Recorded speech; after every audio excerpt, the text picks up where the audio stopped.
3వ అధ్యాయము 13, 14 వచనములు చదువుకుందాం. 2వ పేతురు రాసిన పత్రిక 3వ అధ్యాయము 13, 14 వచనములు. అయినను మనమైన వాగ్దానమును బట్టి క్రొత్త ఆకాశముల కొరకును క్రొత్త భూమి కొరకును కనిపెట్టుచున్నాము. వాటి యందు నీతి నివసించును. ప్రియులారా, వీటి కొరకు మీరు కనిపెట్టువారు గనుక శాంతము గలవారై ఆయన దృష్టికి నిష్కలంకులుగాను నిందారహితులుగాను కనబడినట్లు జాగ్రత్త పడుడి. దేవుని పరిశుద్ధ నామమునకు మహిమ కలుగును గాక. ప్రియులారా, వీటి కొరకు మీరు కనిపెట్టువారు గనుక ఆయన దృష్టికి నిష్కలంకులను నిందారహితులనై కనపడినట్లు జాగ్రత్త పడుడి. ప్రభునామమునకు స్తోత్రం. నూతన ఆకాశము నూతన భూమి కొరకు కనిపెట్టుట అనగా అర్థం ఏంటంటే, దేవుడు నిత్యమును స్థాపించబోతున్నాడు. ఇది ఇప్పుడున్న నిత్యం, ఇది ముందున్న నిత్యం. దేవుడు నిత్యమును స్థాపించబోతూ ఉన్నాడు. నిత్యం అనగా సియోన్, నూతన యెరూషలేం, నూతన ఆకాశము, నూతన భూమి. ప్రభునామమునకు మహిమ కలుగును గాక. వీటి కొరకు కనిపెట్టుచున్నటువంటి మీరు దేవుని దృష్టికి ఎలా ఉండాలి అనేది పేతురు అపోస్తలుడు చెప్తూ ఉన్నారు. ఎప్పుడు చెప్పారు ఈ మాట? దేవుని నామమునకు మహిమ కలుగును గాక. అంత్యకాలంలో జరగబోయేటటువంటి సంగతులను గురించి చెప్తూ ఈ మాట పేతురు అపోస్తలుడు చెప్తూ ఉన్నారు. ప్రభు నామమునకు మహిమ కలుగును గాక. ఆయన బోధించినటువంటి చెప్పినటువంటి ఈ యొక్క మాటలు ఈ అంత్య దినములకు చెందినటువంటి ఒక మాటలు అయినవి. 2వ పేతురు 3వ అధ్యాయం మనం చూసినట్లయితే రాకడ సమయంలో, రాకడ దినములలో, రాకడకు ముందు, రాకడకు తర్వాత ఏం జరుగును, ఎలా జరుగును, ఏ విధంగా జరుగును, ఏమేమి జరుగును సమస్తమును పేతురు అక్కడ బోధించి ఉన్నారు. ప్రభు నామమునకు మహిమ కలుగును గాక. దాంట్లో ఒకటి, ఆయన ఆలస్యం చేసే దేవుడు కాడు అని చెప్తూ ఉన్నాడు. ఆయన ఆలస్యం చేసే దేవుడు కాడు. తాను ఇచ్చిన వాగ్దానమును గురించి ఆయన ఆలస్యం చేసే దేవుడు కాడు. వచ్చేదను అని చెప్పిన యేసు ఇంకెందుకు రావట్లేదు అని అంటే దానికి గల ఒక కారణం, అందరూ మారు మనసు పొందాలి, అందరూ రక్షణ పొందాలి, అందరూ యేసుని గురించి ఎరగాలి, ప్రతివారు యేసుని గురించిన అనుభవ జ్ఞానం పొందుకోవాలి. అంతే తప్ప ఆయన తన వాగ్దానం విషయమై ఆలస్యం చేసే దేవుడు కాడని 2వ పేతురు 3వ అధ్యాయము 9వ వాక్యంలో పేతురు అపోస్తలుడు ఈ విధంగా చెప్తున్నా. ప్రభు నామమునకు స్తోత్రం. రాకడ ఆలస్యమునకు కారణం అందరూ మారు మనసు పొందాలి. రాకడ ఆలస్యమునకు కారణం ఎవరిని కూడా నశించిపోకూడదు. దేవునికి స్తోత్రం. మన మారు మనసును దేవుడు ఎదురు చూస్తున్నాడు. మన మారు మనసును ప్రభు ఎదురు చూస్తున్నాడు. దేవుని రాజ్యం సమీపించి ఉన్నది, పరలోక రాజ్యం సమీపించి ఉన్నది, కాలం సంపూర్ణమైనది. మారు మనసు పొంది సువార్తను నమ్ముడని ఆ కాలమని యేసు ప్రకటించిన అదే సువార్త ప్రకటన కొనసాగించే అపోస్తలుడు, ప్రస్తుతం అందున్నటువంటి దేవుని యొక్క దాసులు కూడా యేసుక్రీస్తు రాకడ గురించి ప్రకటిస్తూనే ఉన్నారు. ప్రభునామమునకు స్తోత్రం. మరి యేసు రాకడ కొరకు ప్రకటన మనం వింటున్నాం. యేసుక్రీస్తు రాకడ గురించిన ప్రకటన మనం చేస్తున్నాం. యేసు రాకడ గురించిన సూచనలు మనం చూస్తున్నాం, వింటున్నాం. కానీ మనం చేయవలసిన ఒక కార్యం ఏంటంటే, ఈ దినముల్లో దేవుని దృష్టికి నిందారహితులుగాను నిష్కలంకులుగాను మనం జీవించే విషయంలో జాగ్రత్త పడవాలేనో. ప్రభు నామమునకు మహిమ కలుగును గాక. ఎందుకు నిష్కలంకులుగా మనం జీవించాలి? ఎందుకు మనము నిందారహితులుగా జీవించాలి? ఎందుకు మనము శాంతము గలవారిగా జీవించాలి? దేవుని పరిశుద్ధ నామమునకు స్తోత్రములు. వాటి యందు నివసించటానికి మనము కనిపెట్టి మనము దేవుని దృష్టికి నిష్కలంకులుగా, శాంతము గలవారుగా, నిందారహితులుగా మనము జీవించవలెను. ప్రభు నామమునకు స్తోత్రం. ఈ జీవితమే ఆయన ఎదుట నిలబడటానికి మనని యోగ్యులుగా మారుస్తూ ఉంది. ప్రభు నామమునకు స్తోత్రం. నిందారహితమైన జీవితం, నిష్కలంకమైన జీవితం, శాంతము గల స్వభావములు. ప్రభు నామమునకు మహిమ కలుగునుగా. ప్రియులారా, వీటి కొరకు మీరు కనిపెట్టు వారు గనుక మీకు చెప్తున్న విషయం అందరికీ పేతురు అపోస్తలుడు చెప్పట్లేదు. నూతన ఆకాశము కొరకును నూతన భూమి కొరకు మీరు కనిపెట్టుచున్నారు కనుక మీకు చెప్పే విషయం ఏంటంటే, దేవుని దృష్టికి శాంతం గల వారుగా జీవించండి. దేవుని దృష్టికి నిందారహితులుగా జీవించండి. దేవుని దృష్టికి నిష్కలంకులుగా జీవించండి. ప్రభునామమునకు మహిమ కలుగునుగా. మనుషులు ఎదుట కనిపించేటట్లుగా కాకుండా, మనుషుల్ని ప్రియపరిచే విధంగా కాకుండా, మనుషులకు మెప్పు పొందుకునే వారంగా కాకుండా, మనుషులకు కంటికి కనిపించినట్లుగా కాకుండా, దేవుని దృష్టికి నిందారహితులుగా, నిష్కలంకులుగా, శాంతము గలవారుగా, చెప్పాలంటే దేవుని చేత అంగీకరింపబడే విధంగా మనం ఈ రోజుల్లో జీవించడానికి జాగ్రత్త పడవలను. ప్రభునామమునకు స్తోత్రం. కాబట్టి పాపం నిండిన ఈ లోకములో, దుష్టలోకములో మనం దేవుని కొరకు ఒక ప్రత్యేకమైన జీవితమును చేయాలి అనేది మనకి వాక్యం మనకు తెలియజేస్తుంది. దేవుని నామమునకు మహిమ కలుగును గాక. వీటి కొరకు కనిపెట్టువారు గనుక, మీరు వీటి కొరకు కనిపెట్టేవారు గనక, అందరికీ చెప్పట్లే, మీకు చెబుతున్నాను, ఆయన దృష్టికి జీవించండి. దేవుని దృష్టికి మనం ఎలా జీవిస్తున్నాం, దేవుని దృష్టిలో మనం ఎలా ఉన్నాం, దేవుని దృష్టిలో మనం ఏ విధంగా జీవిస్తూ ఉన్నాం. ప్రభునామమునకు స్తోత్రం. మన దృష్టికి మనం యథార్థంగా తోచు మార్గాలు ఉంటాయి. సామెతల గ్రంథంలో మనం చదువుచున్నాం, మనుషునికి తనకు యథార్థముగా న్యాయముగా తోచు మార్గము కలదు, తుదకు అది మరణానికి దారి తీయనని మనం చదువుతున్నాం. దేవుని నామమునకు మహిమ కలుగును గాక. మన దృష్టికి మనం న్యాయమైనట్లుగా నడుచుకుంటున్నామా? మన దృష్టికి మనం అనుకూలమైనట్లుగా నడుచుకుంటున్నామా? దేవునికి స్తోత్రం. సామెతలు 21వ అధ్యాయము 2వ వచనం. సామెతలు 21వ అధ్యాయము 2వ వచనము. ఒకడే తనకు ఏర్పరచుకున్న మార్గము ఎట్టిదేనను, తన దృష్టికి అది న్యాయముగానే అగపడును. యెహోవాయే హృదయములను పరిశీలన చేయవాడు. తర్వాత సామెతలు 16:25. సామెతలు 16వ అధ్యాయము 25వ వచనం. ఒకని మార్గము వాని దృష్టికి యథార్థముగా కనబడును, అయినను తుదకు అది మరణమునకు చేరును. దేవుని నామమునకు మహిమ కలుగును గాక. ఒకని మార్గము వాని దృష్టికి యథార్థముగా కనబడును, అయినను తుదకు అది మరణమునకు చేరును. దేవునికి స్తోత్రం. మరణం అనగా అది జీవములో నుండి, నిత్య జీవములో నుండి వేరైపోయేటటువంటి ఒక అనుభవం. ప్రభునామమునకు స్తోత్రం. ఏ విధంగా ఒక వ్యక్తి జీవంలో నుంచి వేరైపోతున్నాడు, ఒక వ్యక్తి క్రీస్తు నుంచి ఏ విధంగా వేరేపరచబడుతున్నాడంటే, అతని దృష్టికి న్యాయమైనదిగా తోచే, యథార్థమైనదిగా తోచే మార్గాన్ని తన సొంత ఆలోచన విధానంలో ఎంచుకునే ప్రతిదిని అది మనుషునికి మరణాన్ని తెచ్చును అనేదే ఈ వాక్యం యొక్క భావమై ఉన్నది. దేవునికి స్తోత్రం. మనకు మంచి అనిపించేది అది దేవుని దృష్టిలో చెడు అనుకోవాలి. మనకు యథార్థంగా అనిపించేది అది దేవుని దృష్టిలో నిజమైనది, యథార్థత కాదని అనుకోవాలి. మనం ఏర్పరచుకునే మార్గములు, మనం ఏర్పరచుకునేటువంటి స్థలములు, మనం వెళుతున్నటువంటి మార్గములు ప్రతిదిని అది దేవుని దృష్టికి అనుకూలమైనదా కాదా అని పరీక్షించి మనం వెళ్ళినట్లయితే మన జీవితముకు ముగింపు మరణము కాదు, మన జీవితకు ముగింపు జీవముల నుండి నిత్య జీవమునకు అనుమతింపబడుతుంది, ప్రవేశపెట్టబడుతున్నాం. దేవుని నామమునకు మహిమ కలుగును గాక. అందుకే ఇక్కడ పేతురు అపోస్తలుడు చెప్తున్నాడు, దేవుని దృష్టికి నిందారహితులుగాను, నిష్కలంకులుగాను, శాంతము గలగారుగాను జీవించినట్లుగా ఉండునట్లుగా జాగ్రత్త పడుడి అంటున్నారు. ప్రభు నామమునకు మహిమ కలుగును గాక. దేవుని దృష్టికి మనం ఎలా ఉండాలి? దేవుని దృష్టిలో మనం ఎలా ఉండాలి? శాంతము గలవారుగాను, నిందారహితులుగాను, నిష్కలంకులుగాను. ప్రభు నామమునకు స్తోత్రం.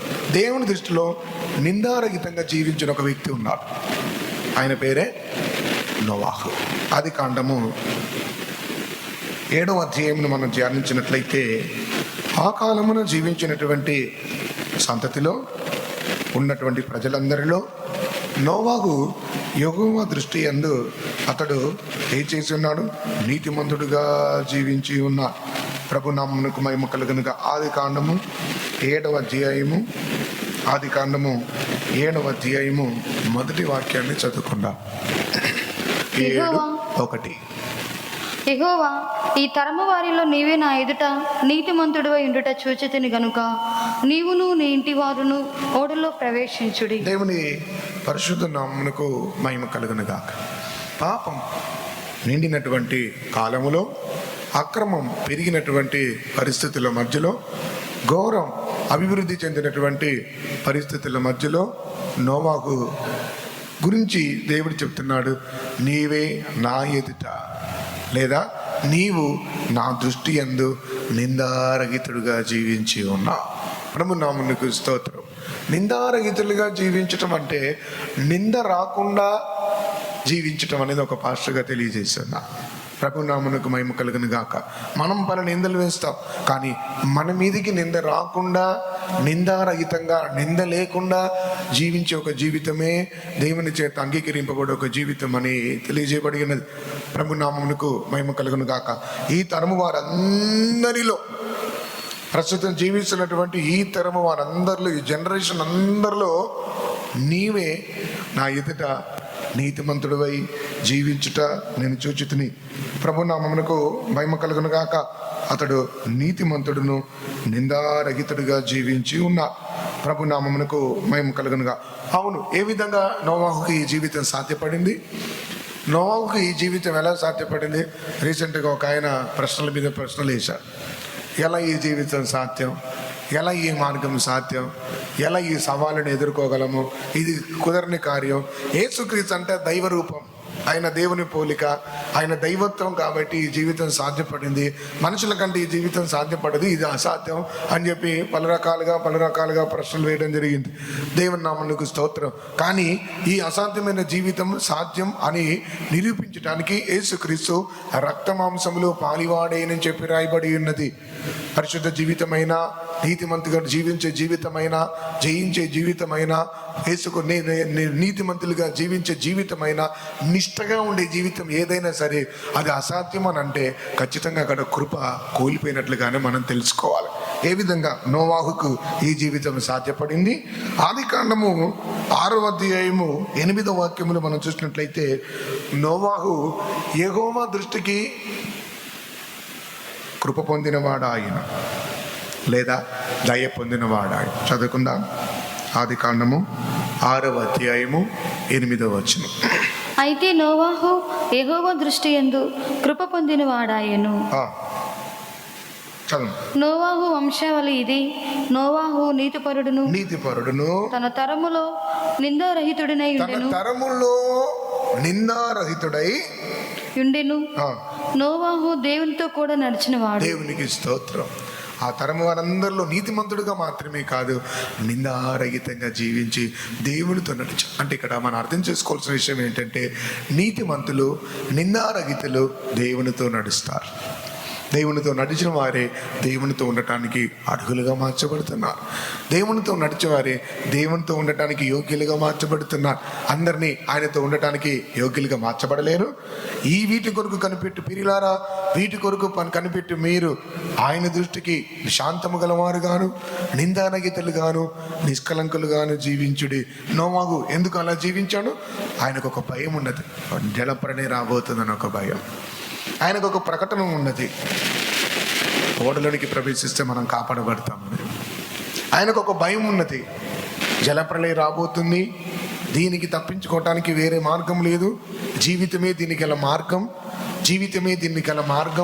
జీవితమే తప్పించుకోవటానికి సరైన పరిష్కారం.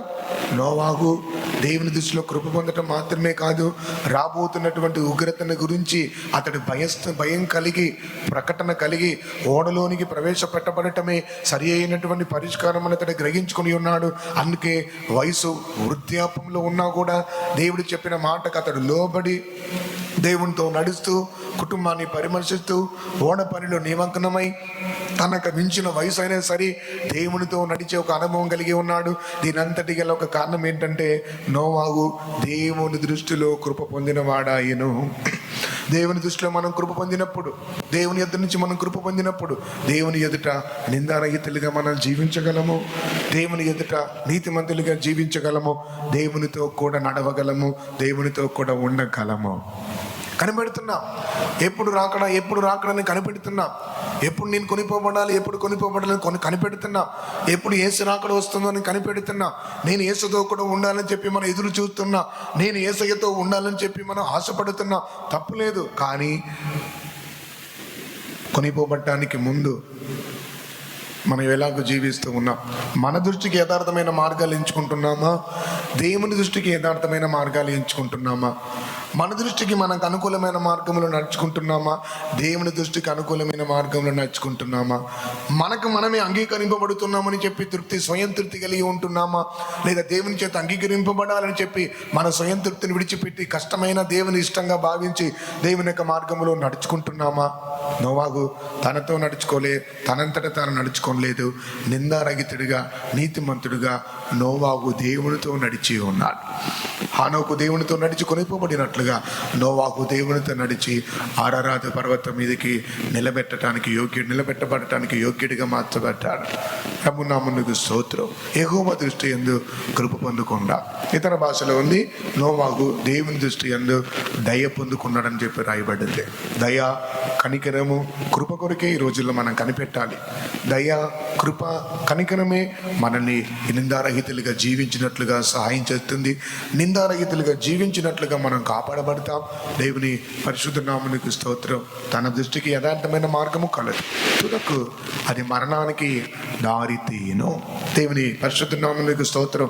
మనం శరీరంలో బ్రతుకున్నంత వరకు ఆత్మలో మనం చనిపోకూడదు.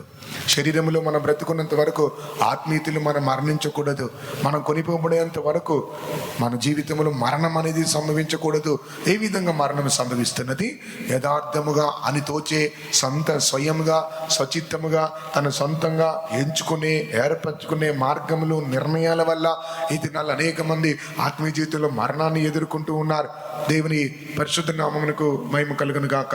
మనుషునికి తాను ఏర్పరచుకున్న మార్గం కలదు, తుదకు అది మరణానికి దారి తీయను. లోతుని గురించి మనం చూస్తున్నాం. లోతు అబ్రహాం వేరైపోయే సందర్భమున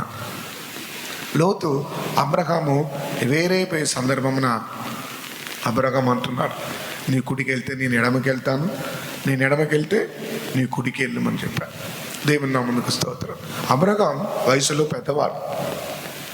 అబ్రహాం తనకంటే అనుభవం గలవాడు.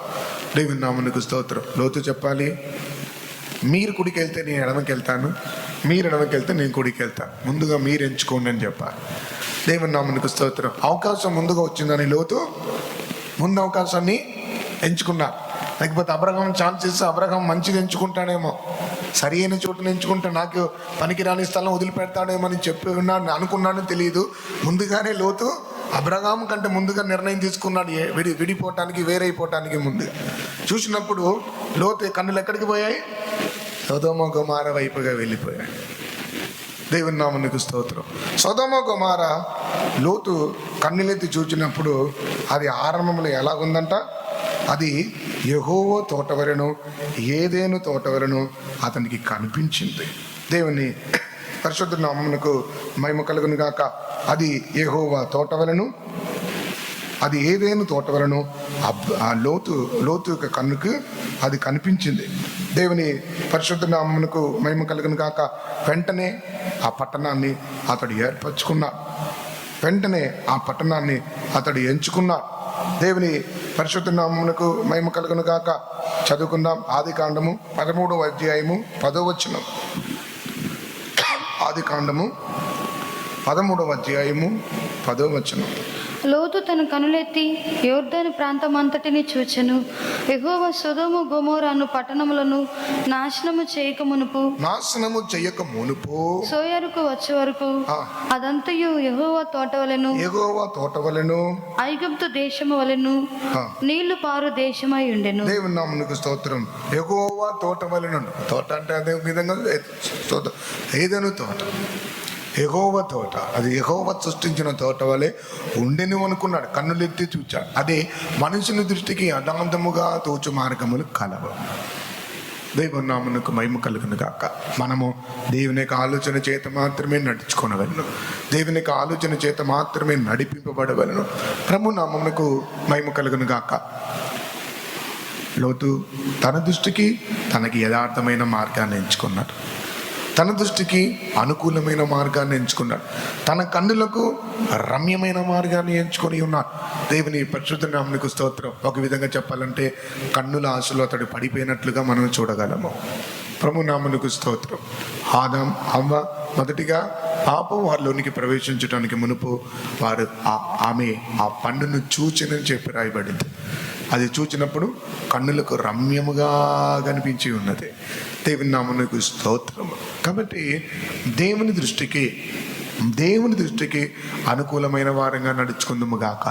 నోవాగు ఆ తరము వారిలో దేవుని దృష్టికి నీతిమంతుడును నిందారహితుడునై జీవించి దేవునితో కూడా నడిచాడు. తన సొంత మార్గంలో నడుచుకోలేదు, వేరే మార్గంలో నడుచుకోలేదు, తప్పైన మార్గంలో నడుచుకోలేదు, దేవునికి విరోధమైన మార్గంలో నడుచుకోలేదు.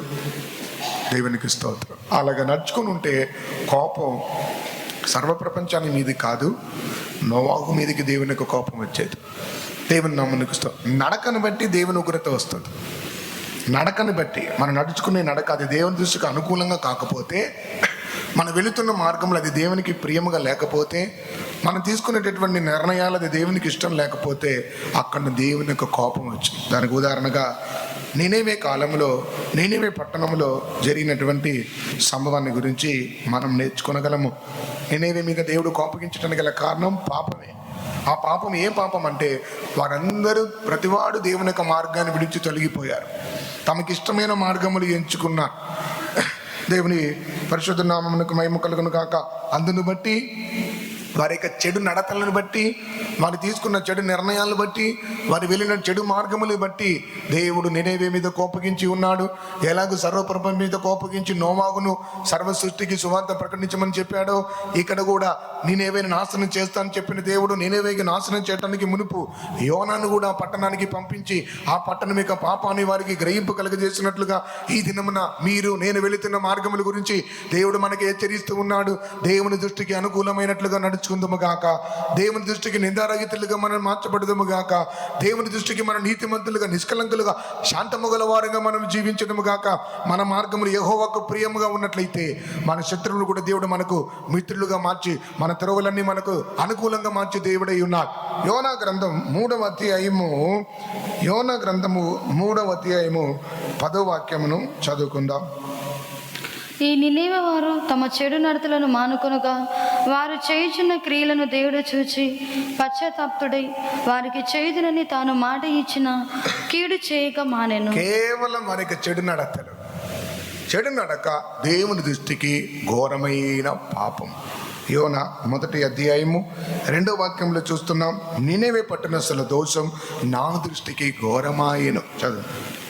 నినేవే పట్టణస్థుల దోషం నా దృష్టికి ఘోరమాయెను గనుక నీవు లేచి నినేవే మహాపట్టణమునకు పోయి దానికి దుర్గతి కలుగునని ప్రకటించుము. దేవునికి స్తోత్రం. దేవుని దృష్టికి ఘోరమైన పాపులుగా ఉన్నామా? దేవుని దృష్టికి నిందరహితులుగా ఉన్నామా? దేవుని దృష్టికి నిష్కలంకులుగా ఉన్నామా? దేవుని దృష్టికి శాంతము గల వారమై ఉన్నామా? లేదా దేవుని దృష్టిలో నేనేవేతో చెప్పినట్లుగా నా దృష్టికి ఘోరమాయెను అనే స్థితిలో మనం ఉన్నామా? దేవుడు మనం హెచ్చరిస్తూ ఉన్నాడు. కీడు రాబోతుంది, నాశనం భూమికి రాబోతుంది, మహా ఉగ్రత భూమి మీదకి రాబోతుంది. ఈ దినములో ఎవరు కాపాడబడదురు? రాబోతున్న ఉగ్రతను ఎవరు తప్పించుకొనగలరు? ప్రియులారా, వీటి కొరకు మీరు కనిపెట్టువారై ఉన్నారు గనక దేవుని దృష్టికి శాంతము గలవారుగాను, నిష్కలంకులుగాను, నిందారహితులై ఉండునట్లు జాగ్రత్త పడుడి అంటున్నాడు. జాగ్రత్త పడకుండా నిర్లక్ష్యంగా ఉండి దేవుని దృష్టికి అనుకూలంగా నిందారహితులుగా మనం జీవించినట్లయితే మన అజాగ్రత్తే చివరికి ఉగ్రత రావడానికి కారణంగా మార్చబడబోతుంది. మన నిర్లక్ష్యమే, మన అలక్ష్యమే హెచ్చరిక శబ్దాలను వెనుక త్రోసివేసి మనం నడుచుకునే తునీకరమైన నడక దేవుని దృష్టిలో అది ఘోర పాపం గనక అదే ఉగ్రత రావటానికి ఒక కారణంగా మార్చబడుతుంది. నేనేవికి చేస్తాన కీడు చేయకుండా దేవుడు పశ్చాత్తాపడి తన మనసును మార్చుకోవటం గల కారణం ఏంటంటే, మొదటిగా ప్రజలు తమ చెడు నడతలు మానుకున్నారు కాబట్టి దేవుడు తన మనసును మార్చుకున్నాడు. ప్రజలు తమ చెడు నడతను మానుకున్నారు కాబట్టి దేవుడు తన మనసును మార్చుకున్నాడు. దేవుడు ఆయన అనుమతించి ఉగ్రత మన మీదకి రాకుండా దేవుడు తన మనసును మార్చుకోవాలంటే మొదటిగా మన పద్ధతులు మార్చుకోవాలి. దేవుని దృష్టికి యథార్థంగా జీవించడానికి ప్రయాసపడాలి. ఒక కంపెనీలో ఒక ఎంప్లాయ్, ఒక ఓనర్, ఒక మేనేజర్ దగ్గర నుంచి మెప్పు పొందుకోవడానికి అనేక విధాలుగా ప్రయత్నిస్తారు. ఒక పై అధికారి దృష్టిలో ఒక కంపెనీ ఎంప్లాయ్, ఒక ఉద్యోగస్తుడు, ఒక పనివాడు తన పై ఉన్నటువంటి నాయకుల కన్నుల్లో, అధికార కన్నుల్లో, ఓనర్ కన్నుల్లో, యజమాని కన్నుల్లో ఎలాగైనా మెప్పు రావాలని ఆ కంపెనీకి నమ్మకస్తులుగా జీవించడానికి ప్రయాసపడతారు. మన యజమానుడైన దేవాది దేవునికి మనం ఎలా అనుకూలంగా ఉండగలము? మన దేవాది దేవునికి మనం ఎలాగ ఆయన ఇద్దరి నుంచి మనం ఘనత పొందగలము? నిందారహితంగా జీవించటాన్ని బట్టి, నిష్కలంకంగా జీవించటాన్ని బట్టి. దేవుని పరిశుద్ధ నామమునకు స్తోత్రం. నిష్కలంకమైన, నిర్దోషమైన, మగిమగల సంఘముగా మచ్చ డాగు మరేది ముడతైనను లేక నిర్దోషం నిష్కలంకమైన సంఘముగా తన ఎదుట నిలబెట్టుకొనవలని యేసయ్య దాని కొరకు ఉదక స్నానం చేత తను పవిత్రపరచవలని దాని కొరకు తన్ను తానే అప్పగించుకున్నాడు. కలువారి శిలువకు యేసుకు అప్పగించుకున్న ఉద్దేశం కల్మషం గల మనల్ని నిష్కల్మషులుగా మార్చటానికి, నిందారహితులుగా ఉన్న మనల్ని, నిందగలవరమైనటువంటి మనల్ని నిందారహితులుగా మార్చడానికి యేసయ్య నిందారహితమైన రక్తాన్ని కాచి ఉన్నాడు. నిర్దోషమైన రక్తమును కాచి ఉన్నాడు. ఎలాగ మనం ఆయన దృష్టికి ఉన్నాం? దేవుని దృష్టికి అంగీకరింపబడబోతున్నామా? దేవుని పరిశుద్ధ నామమునకు స్తోత్రం. మోషే సాక్ష్యం పొందుకున్నాడు. భూలోక నివాసందరిలో మోషే మిక్కిలి సాత్వికుడని. యోబు సాక్ష్యం పొందుకొని ఉన్నాడు దేవుని యొద్ద నుంచి. అతడు న్యాయవంతుడును, యథార్థవంతుడును, భయభక్తి గలవాడును, చెడుతనమును అసగించుకున్నవాడిని యెహోవా యోబును గురించి సాక్ష్యం ఇచ్చాడు. దావీదుని గురించి దేవుడు సాక్ష్యం ఇస్తున్నాడు. అతడు నా హృదయానుసారుడు, అతడు నా ఉద్దేశంలోని నెరవేర్చేవాడని సాక్ష్యం పొందుకొని ఉన్నాడు. హానోకు కొనిపోబట్టడానికి మునుపు దేవుని యొద్ద నుంచి సాక్ష్యం పొందుకొని ఉన్నాడు. హానోకు విశ్వాసం బట్టి దేవునితో నడిచి ఉన్నాడని. అవును, మనం దేవుని యొద్ద నుంచి మనం సాక్ష్యం పొందుకోవాలి. ఇప్పుడు దేవుని చేత అంగీకరింపబడటమే సాక్ష్యం పొందుకోవటం. దేవుని నామమునకు స్తోత్రం. ప్రియులారా, మీరు వీటి కొరకు కనిపెట్టుచున్నారు కనుక దేవుని దృష్టికి, మనుషుల దృష్టికి కాను, దేవుని దృష్టికి శాంతము గలవారుగాను, నిందారహితులుగాను, నిష్కలంకులుగాను జీవించుటకు జాగ్రత్త పడుడి. నామమునకు మహిమ కలుగును గాక. ఆ తరము వారిలో నోవాహు పాపం నిండిన లోకంలో, ప్రతికూల పరిస్థితుల మధ్యలో నిందారహితుడిగా జీవించడానికి కారణం నోవాహు యెహోవా దృష్టి యందు కృప పొందారు. యెహోవా దృష్టిలో కృప పొందితేనే యెహోవా దృష్టికి నిందారహితంగా జీవించగలము. దేవుని నామమునకు స్తోత్రం. దేవుని దృష్టిలో దయ పొందితేనే దేవుని దృష్టిలో నీతివంతులుగా మనం జీవించగలం. ఈ దినములు అధికంగా దేవుని యొక్క దయ మనం పొందుకుందాం.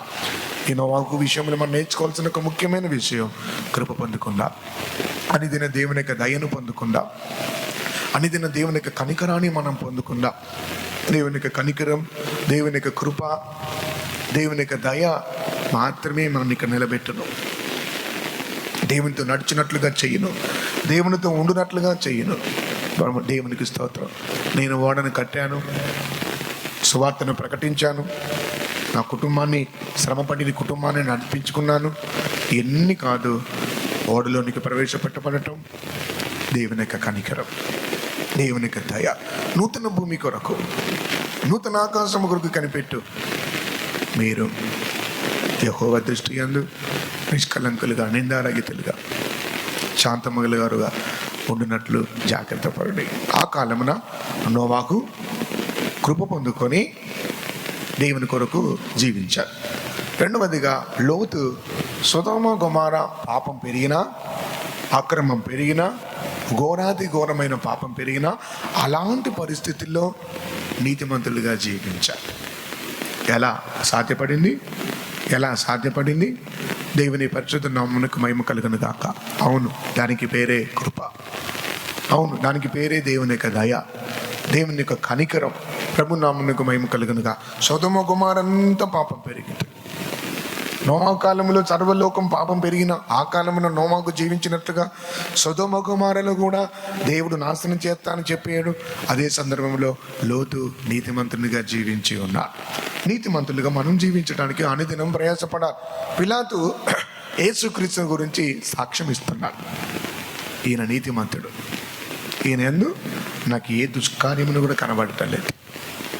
మీరు అనవసరంగా ఆయన మీద నిందలు మోపుతున్నారు, మీరు ఆయన మీద నేరం మోపుతున్నారు, అసూయ చేత మీరు ఆయనను అప్పగిస్తున్నారు. యేసు నీతిమంతుడిగా జీవించినట్లుగా మీరును మనమును ఈ దినములో నీతిమంతులుగా జీవించదముగా. నీతిమంతులు అనడానికి ఒక అర్థం ఏంటంటే దుష్కార్యము, ఏ దుష్కార్యమును వారి ఎందుకు కనపడదు, ఏ చెడు కార్యము వారి ఎందుకు కనపడదు అంటే అర్థం ఏంటంటే చిన్న మచ్చైనను లేకుండా, చిన్న ముడతైనను లేకుండా, చిన్న కలంకమైనను లేకుండా. పరలోకం ఊరికే కాదు, నేను 100 ప్రసంగాలు 1000 ప్రసంగాలు చేసినంత మాత్రం పరలోకం అది. జీవితాన్ని బట్టి, కల్మషం లేని జీవితం, నిష్కలంకమైన జీవితం, నిందారహితమైన జీవితాన్ని బట్టి మనం పరలోకం వెళ్తాం తప్ప, నేను ఓడ కడుతున్నాను, ఇన్ని అంతస్తులు కట్టాను, ఇంత పెద్ద ఓడ కట్టాను, ఇంత పెద్ద సంఘం కట్టాను అన్నదాన్ని బట్టి లేదు. దేవుని నామమునకు జీవితాన్ని బట్టే పరలోకం మనకు కేటాయింపబడుతుంది. మన లైఫ్ని బట్టి మనకు పరలోకం అనుగ్రహింపబడుతుంది. కృప పొందుకొని ఎవరెల్లా నీతిమంతులుగా జీవిస్తున్నారో, కృప పొందుకొని ఎవరైతే నిందారహితంగా జీవిస్తున్నారో, కృప పొందుకొని ఎవరైతే దేవునితో నడుస్తున్నారో వారికే ఓడలోనికి ప్రవేశం. ప్రభు నామమునకు స్తోత్రం. మన నడక దేవునితో నడుస్తుందా? మన దేవునితో నడుస్తున్నామా? మనం యేసుని వెంబడిస్తున్నామా? యేసుని పోలిన జీవితం చేస్తున్నామా? ఆయన వాక్యం అనుసరించి నడుచుకుంటున్నామా? ఆయన మనకు చెప్పే బోధన అప్పగించుకుని మనం జీవిస్తున్నామా? సామెతలు 1వ అధ్యాయంలో రాయబడి ఉన్నది, వారు మేము వినము వారి వెనకకు త్రోసివేసి, దేవుని యొక్క ఆలోచనలన్నీ వెనకకు త్రోసివేసి ఉన్నారు. ప్రభు నామమునకు స్తోత్రం. మనం వింటున్నాం, త్రోసివేస్తున్నామా? అంగీకరిస్తున్నామా? మనం వింటున్నాం, అంగీకరిస్తున్నామా? త్రోసివేస్తున్నామా? సామెతలు 1వ అధ్యాయము, సామెతల గ్రంథము 1వ అధ్యాయము 23వ వచనం నుండి.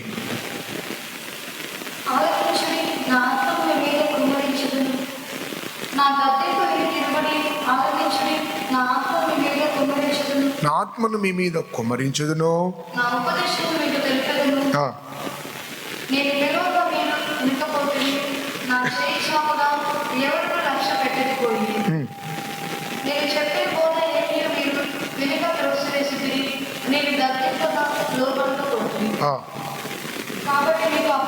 అపాయము, జలప్రలయము, అగ్ని గంధకములతో కూడినటువంటి నాశనం వచ్చినప్పుడు నేను నవ్వెదను. అయ్యో, అగ్ని వస్తుంది, జలప్రలయం వస్తుంది, ఉగ్రత వస్తుంది, అంత్యక్రీస్తు పరిపాలన వస్తుందని భయం కలుగునప్పుడు దేవుని పరిశుద్ధ నామమునకు స్తోత్రం. దానికి ముందుగానే దేవుని చేత అపహాస్యం చేయబడకుండానట్లుగా, మనం అపహాసకులుగా మార్చబడకుండానట్లుగా దేవుని యొక్క వాగ్దానమును నమ్మిదము. అవును, యేసు రాకడ సమీపముగా ఉన్నది. ఆయన దృష్టికి నిందారహితులుగా జీవించుదము గాక, ఆయన దృష్టికి నిష్కలంకులుగా జీవించుదము గాక, ఆయన దృష్టికి శాంతము గలవారుగా జీవించుదము గాక. దేవుని పరిశుద్ధ నామమునకు స్తోత్రం. చెప్పిన ఏ మాటలు వినకపోతిని, నా బోధ ఏది మీరు వినకపోతిని, త్రోసివేతిరి. ఇదిగో నా ఆత్మను మీ మీద కుమ్మరించుదును, నా ఉపదేశం మీకు తెలిపదనగా మీరు వినక త్రోసివేతిరి. అపాయము, జలప్రలయము, అగ్ని గంధకములతో కూడిన అగ్ని అంటే ఉగ్రత మీ మీదకు వచ్చినప్పుడు నేను నవ్వేదను. మీరు భయం వచ్చినప్పుడు నాకు మొరపెట్టుదురు, నేను మిమ్మల్ని చూచి అపహాస్యము చేస్తుందని అంటున్నాను. కనికరం గల దేవుడు కనికరం చూపించినప్పుడు ఆ కనికరాన్ని మనం కాపాడుకోవాలి. దయగల దేవుడు మనకు దయ చూపించినప్పుడు ఆ దయను మనం కాపాడుకోవాలి. దేవుడు కృప చూపించినప్పుడు ఆ కృపను మనం కాపాడుకోవాలి. దేవుడు మన మీద కనికరంతో ఉన్నప్పుడే ఆ కనికరమును మనం అలసుగా తీసుకొని దేవుని మార్గమును మనం విడిచి ఆయన గొత్తింపులు తోసివేయకూడదు. దేవుని కనికరం మనం తోసివేసినప్పుడు ఆ కనికరం కోల్పోయిన తర్వాత కఠినమే మన జీవితంలో బయలుపడుతుంది. కనికరంగా దేవుడు కఠినస్తుడిగా మారితే ఆయన మనం చూసి కనికరించడు, మనం చూసి అపహాస్యము చేయను. కనికరంగల దేవుడు కఠినమైపోతే ఆయన మనల్ని చూచి జాలిపడడు, ఆయన మనం చూచి నవ్వెదను అంటున్నాడు. దేవుడు మనకు ఆ విధంగా బయలుపడకూడదు. మనం చూసి అపహాసం చేసే దేవుడిగా బయలుపడకూడదు, మనం చూసి నవ్వే దేవుడిగా మనకు బయలుపడకూడదు. అలాగ బయలుపడేది ఎవరి జీవితంలో? కనికరం ఉన్నప్పుడు, కనికరంతో మాట్లాడినప్పుడు, కృప చూపినప్పుడు, కృపగల వాక్కులు దేవుడు మనతో మాట్లాడినప్పుడు, తన చెయ్యి చాపి మనల్ని పిలిచినప్పుడు, మనని ప్రేమతో ఆహ్వానించినప్పుడు, తన ఆత్మను మన మీద కుమ్మరించినప్పుడు, తన ఉపదేశం మనకు తెలియజేసినప్పుడు, వాటిని తోసివేసి దేవుని యొక్క మార్గమును నడవక మన సొంత మార్గమును నడిచినప్పుడు కనికరగల దయగల దేవుడు చివరికి మనం చూసి అపహాసం చేసి నవ్వే ఒక స్థితికి వస్తున్నాడు. రాకూడదు, అలాంటి స్థితి మనకు రాకూడదు. ఆ కాలమున అయ్యో ప్రభువా ప్రభువా అని పిలుతుదురు కానీ నేను వారిని మెరవీనని అంటున్నాను. చదువునా సామెతలు 1వ అధ్యాయము 27వ వాక్యం. భయం మీ మీదికి తుఫాను వలె వచ్చినప్పుడు, సుడిగాలి వచ్చినట్లు మీకు అపాయం కలుగునప్పుడు, మీకు కష్టమును దుఃఖమును ప్రాప్తించినప్పుడు నేను అపహాస్యము చేసేదను. అప్పుడు వారు నన్ను గూర్చి మొరపెట్టెదరు గాని నేను ప్రత్యుత్తరం ఇవ్వకుందును. నన్ను శ్రద్ధగా వెతికెదరు గాని వారికి నేను కనబడకుందును. దేవునికి స్తోత్రం. దేవుని యొక్క స్వరం మనకు వినబడకుండానట్లుగా, దేవుని యొక్క ముఖం మనకు కనబడకుండానట్లుగా అలాంటి తీర్పు మన మీదకి రాకూడదు. కనికరించే కాలములోనే, ఈ కృపా కాలములోనే కృపాసన్నిధికి వచ్చి దేవుని దృష్టిలో నిందారహితులుగా జీవించడానికి, శాంతము గలవారుగా జీవించడానికి, నిష్కలంకులుగా జీవించడానికి పేతురు చెప్పినట్లుగా జాగ్రత్త పడదా. దేవునికి స్తోత్రం. మన దేవుడు మన కనికరగల దేవుడు ఉన్నప్పుడే మనం కాపాడబడదాం. దేవుడు మన ఎడల దయగల దేవుడు ఉన్నప్పుడే మనం కాపాడబడదాం. ఆయన మనం చూసి అపహాసం చేసే స్థితిలో, ఆయన మనల్ని చూచి నవ్వే స్థితిలో, ఆయన మనల్ని చూచి మనం ఎంత మొరుపెట్టినా మనకి వినలేని స్థితిలో, ప్రత్యుత్తరం ఇవ్వని స్థితి మనం తెచ్చుకోకూడదు. ఎప్పుడు అలాగే తెచ్చుకుంటున్నామంటే ఆయన చెప్పిన బోధన తోసివేసి, ఆయన మాట్లాడిన మాటలు వెనకకు తోసివేసి మన హృదయాన్ని కఠినపరుచుకొని దేవుని యొక్క మార్గంలో నడుచుకోనకుండా మన సొంత మార్గంలో నడుచుకున్నప్పుడు ఆయన దృష్టికి మనము విరోధులుగా కనబడతాం. దేవుని నామమునకు స్తోత్రం. ఆ కాలమున నోవాహు యెహోవా దృష్టి యందు కృప పొందిండు. నోవాహుగా జీవితం సాధ్యపడి నిందరహితుడిగా జీవించాడు. లోతు పాపం నిండినటువంటి పరిస్థితుల మధ్యలో నీతిమంతుడిగా జీవించి ఉన్నాడు. దేవుని పరిశుద్ధ నామమునకు స్తోత్రం. మనకిప్పుడు నోవాహు కాలంలో సంభవించినట్లుగా మనసు కుమారుడు వచ్చే కాలంలో సంభవించును అని చెప్పి యేసు చెప్పి ఉన్నాడు. అవును, యేసుక్రీస్తు రాకడక ముందు కూడా నోవాహు కాలంలో సంభవించినట్లుగా ఇప్పుడు నువ్వు జరుగుతూ ఉన్నది. జనులు తినుచు త్రాగుచు పెళ్లికిచ్చుకొనొచ్చు, పెళ్లి చేసుకొనొచ్చు. తమ యొక్క మనసులు వ్యర్థం, తలంపులన్నీ కేవలం ఎల్లప్పుడూ చెడ్డవిగాను ఉన్నవి. అవును, వారికి హృదయ ఆలోచనలు బట్టి ఆ కాలంలో దేవుడు శిక్షించినట్లుగా మనుషు కుమారుని వచ్చే కాలమును కూడా అలాగనే సంభవించును. జల ప్రళయం వచ్చి వారిని కొట్టుకుని పో వరకు వారు ఎరగకుండినట్లుగా యేసుక్రీస్తు రాకడ కూడా అకస్మాత్తుగా రాబోతుంది. వీటి కొరకు కనిపెట్టి మనం ఎలాగ నడుచుకుంటున్నాం? మన నడక దేవుని చేత అంగీకరింపబడుతుందా? మన నడకను దేవుడు ప్రియపడుతున్నాడా? మన యొక్క ప్రవర్తన దేవుడు ఇష్టపడుతున్నాడా? మన నోటి మాటలు దేవుడు అంగీకరిస్తున్నాడా? మన యొక్క జీవితం దేవుడి దృష్టిలో అనుకూలంగా ఉన్నదా? మీరు మనమందరము దేవుని యొక్క వాక్యమని అర్థం ఎదుట సరి చేసుకోవాల్సిన ఒక కాలమునకు మనం వచ్చి ఉన్నాం. దేవునికి స్తోత్రం. మన దేవుడు మనకు కనికరం గల దేవుడుగా, మనల్ని చూచి జాలిపడే దేవుడుగా, మనల్ని చూచి దయ చూపించే దేవుడుగా, మనల్ని చూచి కనికరించే దేవుడుగా ఉండాలి తప్ప మనల్ని చూచి అపహాసం చేసే దేవుడుగా, మనకు కష్టం వచ్చినప్పుడు నవ్వే దేవుడుగా, మనం మొరపెట్టినప్పుడు ఉత్తరం ఇవ్వని దేవుడుగా, మనం వెతికినప్పుడు మనకు కనబడిన దేవుడుగా మన జీవితంలో దేవుడు మనకు ఉండకుండా ఉందురుగాక. హల్లెలూయా. మనం మొరపెడితే దేవుడు మనకు ఉత్తరం ఇవ్వాలి. మనం వెతికినప్పుడు దేవుడు మనకు ప్రత్యక్షం అవ్వాలి. మనం బాధలో ఉన్నప్పుడు దేవుడు మన మీద జాలి పడాలి. మన ఇబ్బందులు ఉన్నప్పుడు దేవుడు మన మీద దయ చూపించాలి. మనం నిలవలేని స్థితిలో ఉన్నప్పుడు దేవుడు మన మీద కృప చూపించాలి తప్ప దేవుడు మనకు కఠినాత్మకుడుగా బయలుపడకూడదు. దేవుడు మనం చూచి నవ్వే విధంగా మనం కనపడకూడదు. దేవుడు మనం చూచి అపహాసం చేసే స్థితికి మనము రాకుండానట్లుగా దేవుని దృష్టికి ఈ దినముల్లో వీటి కొరకు కనిపెట్టి మీరును ఆయన దృష్టికి అనుకూలముగా నడుచుకుందుముగాక. దేవుని పరిశుద్ధ నామమునకు స్తోత్రం. దేవుని చేత అంగీకరింపబడటానికి రోజును మనం ప్రయత్నిద్దాం. దేవుని చేత అంగీకరింపబడటానికి మనము ప్రయాసపడదాం. దేవుని చేత అంగీకరింపబడటానికి మనం అధికంగా శ్రమ పడదాం. దేవుని నామమునకు స్తోత్రం. నెలంతా కష్టం చేసి, నెలంతా శ్రమపడి, చివరికి నెల చివరిలో జీతం తీసుకునే ముందు నువ్వు ఏం పని చేసావు, ఏం పని చేయలేదు కదా అంటే ఎలా ఉంటుంది? ఏం పని చేసావు? నువ్వు అసలు పనికి వచ్చావా? నువ్వు అసలు ఉద్యోగానికి వచ్చావా? ఎక్కడ నువ్వు తంబేయలేదే, ఎక్కడ నువ్వు ఫింగర్ ప్రింట్స్ లేవే, ఎక్కడ నీ ఫేషియల్ యాప్లు నీకు స్కాన్ చేయలేదే అని చివరికి ఒక అధికారి అంటే ఎలా ఉంటుంది? అలా ఉంటుంది అన్నమాట. మనందరూ శ్రమపడి ఇన్ని రోజులుగా జీవించి చివరికి దేవుని దృష్టిలో మీరు మనం అంగీకరింపబడకపోతే ప్రతిరోజు ఉద్యోగానికి వెళ్ళి వేలుముద్ద లేకుండా వచ్చే ఒక ఉద్యోగితో సమానం. రోజు వెళ్ళారు, కష్టపడ్డారు, శ్రమపడ్డారు, రోజంతా కష్టపడ్డారు, రోజంతా శ్రమపడ్డారు, రోజంతా ఉద్యోగం చేశారు. కానీ ఫింగర్ ప్రింట్ అయిపోతే ఒక్కరోజు కూడా తమ ఉద్యోగానికి వచ్చినట్లుగా కనబడదు. దేవుని దృష్టికి అంగీకరింపబడినట్లుగా ప్రతిరోజు దేవునికి ఇష్టంగా ఉన్నట్లుగా మన జీవితం. గలాతీ 1వ అధ్యాయము 10వ వాక్యంలో పౌలు చెప్తూ ఉన్నాడు, నేను ఇప్పుడు మనుషుల దయను సంపాదించుకోరు చూచున్నానా? లేదా దేవునికి దయను సంపాదించుకోరుచున్నానా? ఇప్పటికీ నేను మనసును సంతోషపెట్టుకోరువాడనైతే క్రీస్తునకు దాసుడనే కాకపోవడం. 1:10 గలాతీ 1:10 ఇప్పుడు నేను మనుషుల దయని సంపాదించుకొని చూచుచున్నానా, దేవుని దయని సంపాదించుకొని చూచుచున్నానా? నేను మనుషులను సంతోషపెట్టగోరుచున్నానా? నేను ఇప్పటికీ మనుషులను పెట్టివాడనైతే క్రీస్తు దాసులను కాకయే పోవదును. దేవునికి స్తోత్రం. మనం క్రీస్తు దాసులుగా మార్చబడాలంటే, క్రీస్తు దాసురాలుగా మార్చబడాలంటే దేవుని దృష్టిలో దయ పొందుకోవటానికి మనం ప్రయత్నించాలి. పౌలు అంటున్నాడు, ఆ మాటలు చెప్పేటానికి ముందంటని చెప్తున్నాడు, మన తండ్రి అయిన దేవుడు చిత్త ప్రకారముగా క్రీస్తు మనల్ని ప్రస్తుతం అందున్న దుష్టకాలంలో నుంచి విమోచింపవాలని మన పాపం నిమిత్తము తన్ను తానే అప్పగించుకున్న. గలాతీ 1:4 చెప్తున్నాడు, మన కొరకు తన్ను తానే అప్పగించుకున్నాడు. అలాగే చెప్తూనే అంటున్నాడు, ఇప్పుడు నేను దేవుని దయను సంపాదించుకోరుచున్నానా, మనుషుల దయను సంపాదించుకోరుచున్నానా? నేను ఒకవేళ మనుషుల దయ కొరకు మనుషులను సంతోషపెట్టువాడనైతే నేను క్రీస్తునకు దాసుడనే కాకపోదును. నేను క్రీస్తును దాసుడును. నాకు కావలసిన దేవుని దయ. నేను సంతోషపెట్టేది మనుషులు కాదు, నేను దేవుని సంతోషపెట్టగోరుతున్నాను. నేను దేవుని సంతోషపెట్టగోరుతున్నాను. దేవునికి ఇష్టడుగా జీవించగోరుతున్నాను. దేవుని పరిశుద్ధ నామమునకు స్తోత్రం. ఈ కడవరి దినములకు వచ్చిన మనము, ఈ చివరి దినానికి వచ్చిన మనము ఎవరిని సంతోషపెట్టగోరుతున్నాం, ఎవరిని ప్రియపరచగోరుతున్నా? మన క్రియల ద్వారా దేవుడు సంతోషపడుతున్నాడా?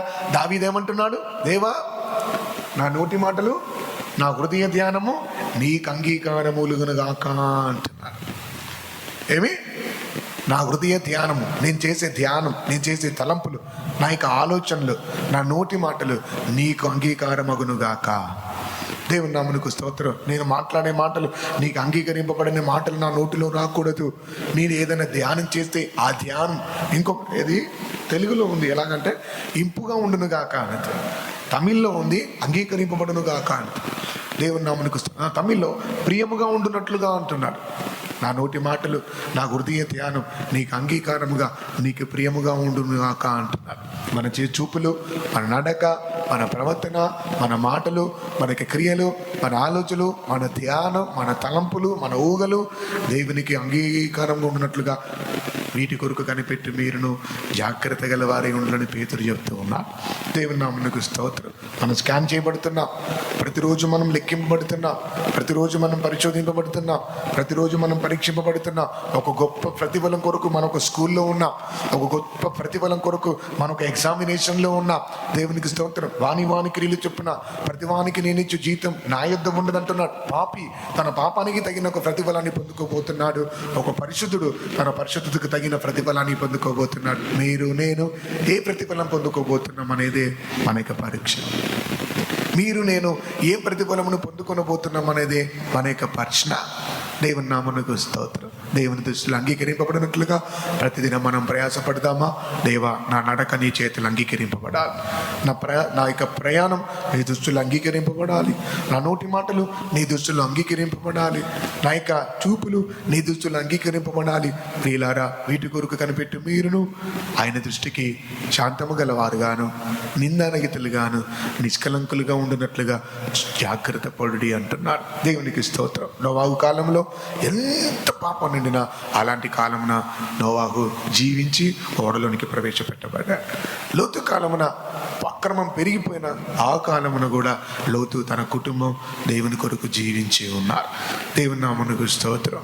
నినివే పట్టణం తప్పిపోయింది, దేవుని దృష్టిలో ఘోర పాపులుగా మార్చబడ్డారు. అయినా తప్పిపోయిన వారు మరలా ఆయన సన్నిధికి వచ్చి ఉపవాసం ఉండి కోజాడి పశ్చాత్తపడి వచ్చిన తప్పుల నిమిత్తం, వచ్చిన దోషముల నిమిత్తం, వచ్చినటువంటి తప్పిదముల నిమిత్తం వారు పశ్చాత్తపడి మానమనసు పండి గోనపెట్ట ధరించుకొని బూడిదలో కూర్చొని వారి దేవుని ఎదురు చూచి అన్నపానములైన పుచ్చుకొనక ఉపవాసం ఉండి ప్రార్థించినప్పుడు వారు చేసిన పాపములన్నీ దేవుడు క్షమించి వారి నడకలు మానుకున్న వలన దేవుడు తన మనసును మార్చుకున్నాడు. దేవుని పరిశుద్ధ నామమునకు మహిమ కలుగును గాక. ఒక నీతిమంతుడు తన నీతిని విడిచి దుర్మార్గుడు చేసేటటువంటి ఒక దుష్టక్రియలు చేసిన ఎడల అతడు చేసినదంతయు నాకు దృష్టికి జ్ఞాపకమునకు రాదు అని ప్రభు చెప్తూ ఉన్నారు. దేవుని నామమునకు మహిమ కలుగును గాక. చదువుకుందాం. యెహెజ్కేలు 33వ అధ్యాయము 18. ఎహెచ్కేల్ 33:18.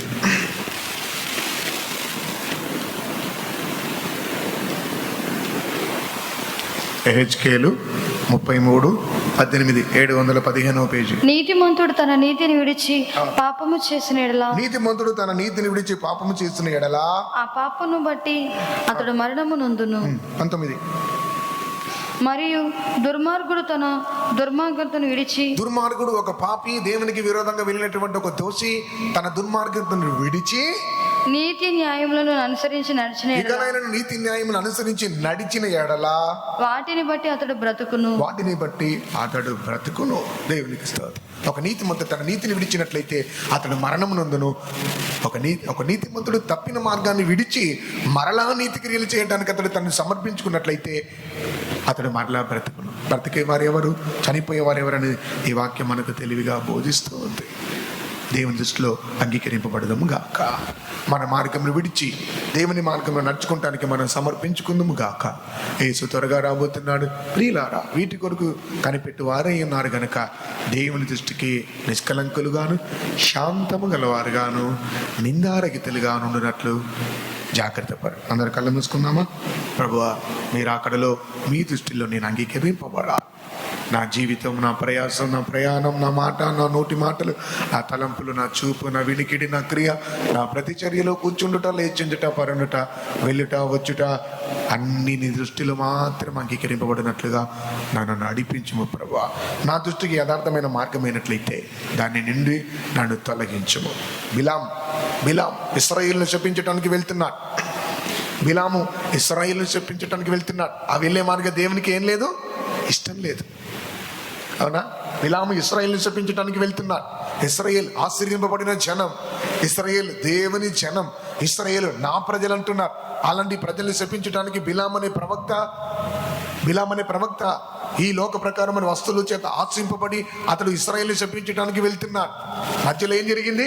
దూషణ ఖడ్గముతో దేవుడు అతన్ని ఆపివేసి ఉన్నా. అతనికి గాడిద ముందుకు వెళ్ళట్లా, కొడుతున్నాడు, గాడిదను కొడుతున్నాడు. ఆ గాడిద అతనితో మాట్లాడుతుంది. దేవుని పరిశుద్ధ నామమునకు స్తోత్రం. మన మార్గములు దేవునికి ప్రియంగా లేనట్లయితే దేవదూతల చేత ఆటంకపరచబడాలి. దూసిన ఖడ్గం మనకు ఎదురుగా రావాలి. మనం మాట్లాడే మాటలు దేవునికి ఇష్టం లేకపోతే దేవుడు వాటిని ఆటంకపరచాలి. మనం వెళుతున్న మార్గం ఒకవేళ బిలాము వెళ్ళిన మార్గం అయినట్లయితే దాన్ని దేవుడు ఆటంకపరచుదురుగాక. ఎంతమంది కోరుకుంటున్నారు మనపూర్వకంగా? నేను వెళుతున్న మార్గం, నేను తీసుకునే నిర్ణయం, నేను ఉన్నటువంటి స్థలములు మీకు ఇష్టం లేకపోతే బిలామును ఆటంకపరిచిన దేవా నన్ను ఆటంకపరచండి. యోనా నినేకి వెళ్ళాల్సిన వాడు దర్శించుకు వెళ్తున్నాడు. అతడు వెళుతున్న మార్గం, అతడు తీసుకున్న నిర్ణయం, అతడు వెళుతున్నటువంటి కార్యం దేవుని దృష్టికి ఎంత మాత్రం ఇష్టం లేదు. ఏం చేశాడు దేవుడు? తుఫానుకు ఆజ్ఞాపించాడు, వద్దు యోనా ఇక మీదట ముందు వెళ్ళినట్లయితే, నేను మౌనంగా ఉన్నట్లయితే యోనా దర్శించుకు వెళ్తాడు. నా చిత్తానికి విరోధంగా జీవించి అతడు నరకానికి వెళ్ళట నా ఇష్టం కాదని దేవుడు, ప్రేమగల దేవుడు యోనా వెళ్తున్న మార్గాన్ని అడ్డగించాడు, ఆపివేసి ఉన్నాడు. ఇదిగో నీ జీవితంలో కలుగుతున్న నష్టాలు, అది నీకు కష్టంగా ఉండవచ్చు. నీ వెళుతున్న మార్గం దేవునికి ఇష్టం లేనట్లయితే, నీవు ఉన్నటువంటి స్థలం దేవునికి ప్రియం లేనట్లయితే, నీవు మాట్లాడేటటువంటి మాటలు దేవునికి ఇష్టం లేనట్లయితే, నీవు తీసుకున్న నిర్ణయం అది దేవునికి ప్రియం లేనట్లయితే ఆటంకాలు వచ్చును.